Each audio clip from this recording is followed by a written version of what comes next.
न'खरनिनो मानसि दिनै न'खराव आं फैफिनबाय बेखिनिखौल' आं बुंगोन जे आवगायाव आं बिपिएमोन दा न'आवहाय फैफिनबाय आरो आंखौ गोबां दैदेनगिरिफ्रा दिनैहाय वेलकाम खालामदों फरायदों गोजोननाय मोनदों आरो निस्सय जोङो ज'यैनो आंनि फारसेनिफ्राय बिपिएफ दलाव बेसेबांसिम आं खामानि बा बेसेबांसिम आङो गावखौ खामानियावहाय बावसोमनो हागोन बेखिनिखौ आं नाजालांबाय थागोन।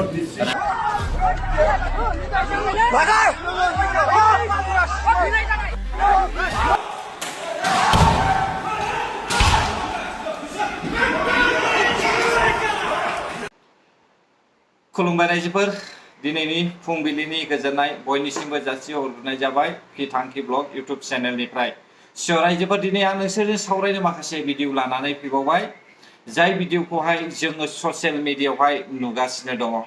रायजोफोर जों दिनैनि समाव गिबिसिनथारावनो नैबे सावगारि बिजित बसुमतारी आदैनि माखासे भिडिअनि सायाव जों सावरायलायगोन। नैथियाव जोङो आरोबाव नैबे सावरायग्रा आदैनि सायावबो जोङो माखासे बाथ्राखौ सावरायलायगोन। थामथियाव रायजो राजा नोंथांमोन चिरां जिल्ला निसिमा ओनसोलनि जेम्स बसुमतारी आदैनि सायाव आरो लोगोसे फानिराम ब्रह्म आदैनि सायाव जोङो सावरायलायगोन।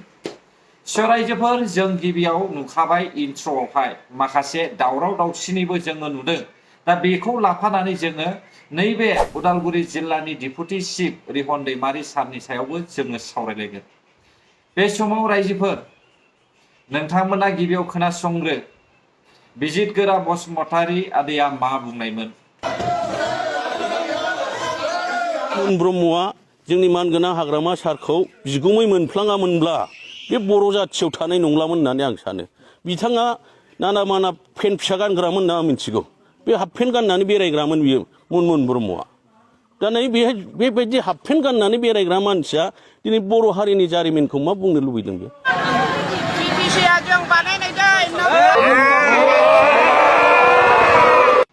ओरैबायदि गाज्रि नोजोर होनानै मिस्टार महिलारी साहाबनि बिबनांनि सायावहाय बाथ्रा बुंनाय बिजित गोरा बसुमतारी आदैया दिनै बे दैखरावनो गाब्र'हैफिनबाय।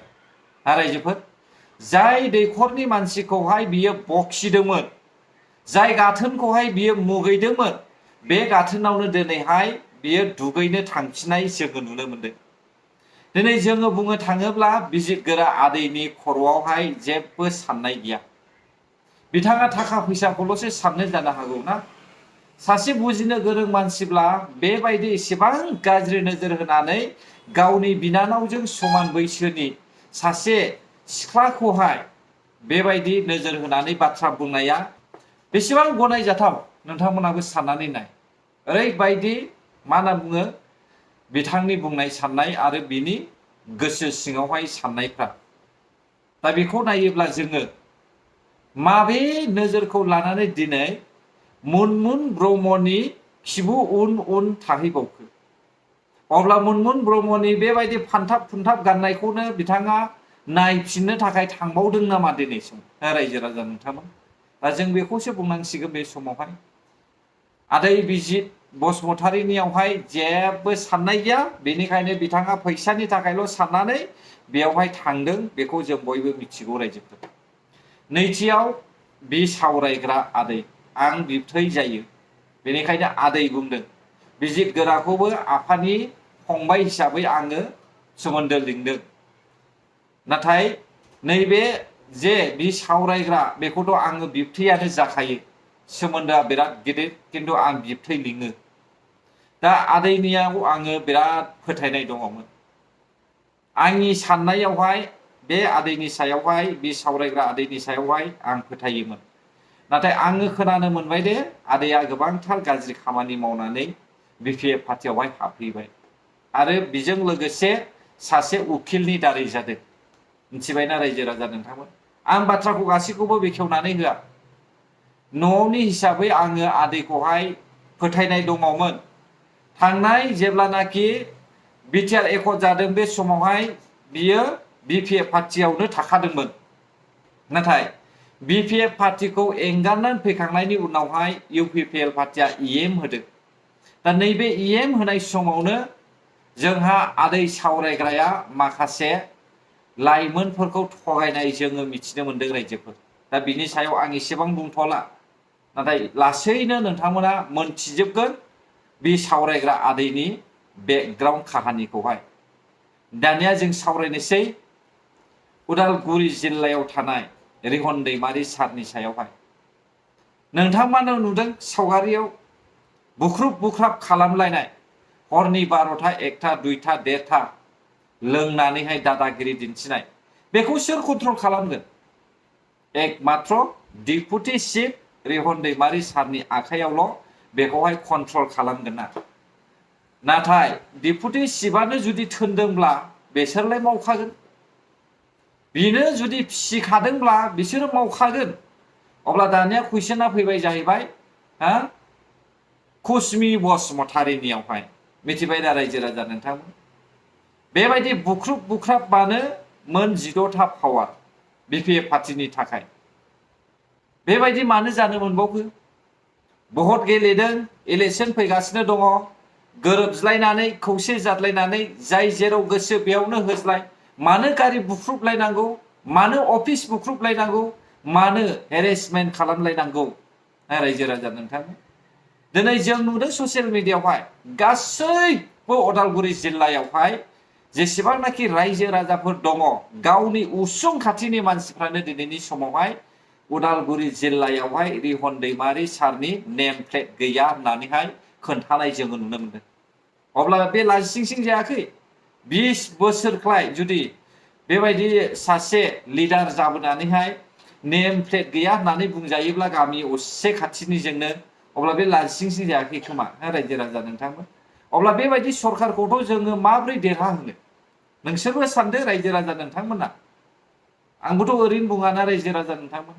आं जाय जाथायखौ नुदों बेखौ दिन्थिनानैसो नोंसोरनि सिगाङावहाय बे बाथ्राखौ बुंदों।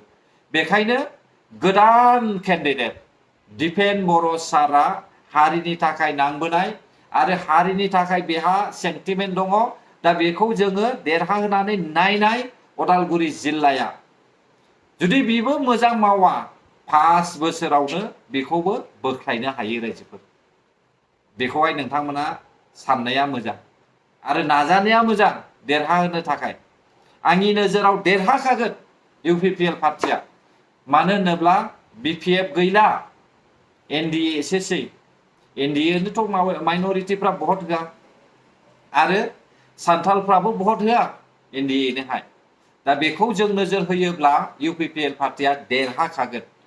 नाथाय बाथ्राया जाहैबाय सेन्ट्रेल सरकार बिजेपि पार्टिया भटनि समावहाय माबा मोनसे 2 नाम्बार खालामोब्लासो बेयो दुखुनांथाव जानानै फैदो रायजोफोर। मिथिबाय दा? दानिया जों फारसेथिं नुबाय खाम्फा बरगयारी सार, चन्दन ब्रह्म सारमोना दिन्दांदांसो जानो थांगासिनो दङ। रायजो राजा नोंथांमोन, रायजोफोर आरोबाव मोनसेबाव जेम्स बसुमतारी आदैखौबो आङो बुंनो सानो। बिथांमोननि जायगायावहाय एसेबां बोसोरनि उनावहायबो दासिमबो डेभेलप गैया। मा मावनानै थाया? दिनै जों खोनानो मोनदों पानिराम ब्रह्मआ दानि एमएलए आवहाय देरहायोब्ला जेम्स बसुमतारीखौ इएम बानायगोन, हाग्रा बिफाननि इएम बानायगोन। वाव रायजो राजा नोंथांमोन, देरहाहोगोन नामा पानिराम ब्रह्मखौहाय? नाथाय पानिराम ब्रह्म आदैया बे जायगायावहाय मा मावदों? मा फोरमान दङ रायजो राजा नोंथांमोन? आरो जेम्स बसुमतारी आदैखौबो आं कुइसन खालामो, थांनाय 17 बोसोरसिमहालागैबो थुक्राझारनिफ्राय फाथाबारि थांग्रा ब्रिजखौनो कमप्लिट खालामनो हायाखै। हाखायामोन, मानोना बिसोरो रेन्टसो जानानै दङमोन। माब्रै हानोमोन रायजो राजा नोंथांमोन? दाथ' मावगासिनो दङ। बलामगुरिनिफ्राय फैनाय आमगुरियाव फैग्रा लामाखौबो मावगोन होननानै जोङो मिथिनो मोनदों। आरो बे मोनसेयालाय सेंसन जाखाबाय, नांगोल भाङानिया अलरेडि बानायगासिनो दंखायो। अब्ला बेफोरखौ मावनो बबेयाव उन्दुनानै थानायमोन जेम्स आदै नोंथांमोना? एकमात्र नैबे फाथाबारि थांग्रा लामाखौहाय गायसनबायमोन, नाथाय बेखौबो मानो रेन्टसो खालामनानै दोनदों। अब्ला माब्रैथो साक्सेसफुल जानांगौ खामानिया?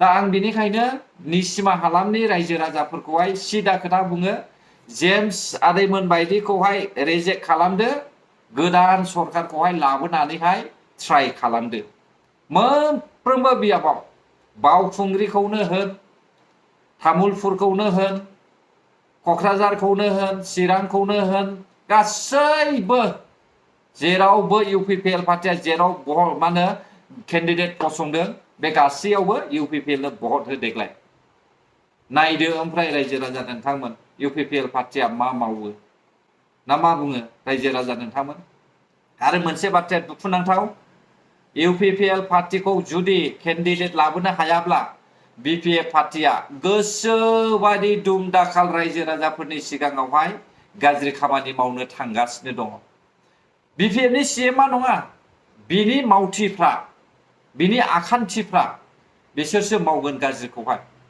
मानोना BPF नि CMआबो मोजां मोनखायो बेबायदि खामानिखौ मावनो थाखाय बेखायनो बे समाव बियो दायथ'बो लानाय नङा पुलिसाबो खेरायनायबो नङा जेरै दा उदालगुरि जिल्लायावहाय रिहन दैमारि सारनि जायगायावहाय जागासिनो दङ आरो आं इन्ट्र' होदोंमोन ना जोबनायाव रायजोफोर इन्ट्र' होदोंमोन ना बुख्रुबलायनाय थाव फुननानै थानो थिनलायनाय बे जाथाया जादों जाहैबाय दिखियाजुलियाव 66 नं बियाबावहाय अशोक सिंगाल आरो अनसुमा बसुमतारी अनसुमाया BPF पार्टिनिमोन नाथाय BPFआ केन्डिडेट होआखै BJP पार्टिनोहाय फानदों दा अशोक सिंगाला BJP पार्टिनि दा इन्डिपेन्डेन्ट गेलेग्रा सलाइनि सावगारियावहाय भट होनो नागिरदों दा बिसोरो बेबायदिनो नांलाय खमलाय बुख्रुबलायनाय जोङो नुनो मोनदों दा फारसेथिं नोजोर होनानै नायोब्ला सलाइनि सावगारियाव भट होग्रा लाग्रा मानसियाबो BPF निनोखा BJP मानि NDA